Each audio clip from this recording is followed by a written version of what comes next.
Hello everyone, welcome to Tech Team. Today in this video, I'm gonna show you how to check Instagram DM in your laptop. Before starting the video, please subscribe to Tech Team. So, let's go. For this, you have to open your Instagram. In the left side, you'll find different options. And also you can find here message option. You have to press on this. In this option, you can check your messages.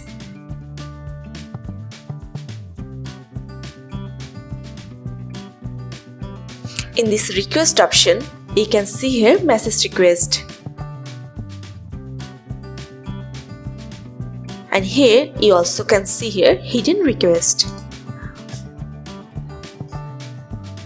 That's it. So this is how you can check your DM on Instagram in your laptop. So guys, that's it. You can do this. I think this video is very helpful to you. If it was, then give a thumbs up and hit the subscribe button. And thanks for watching.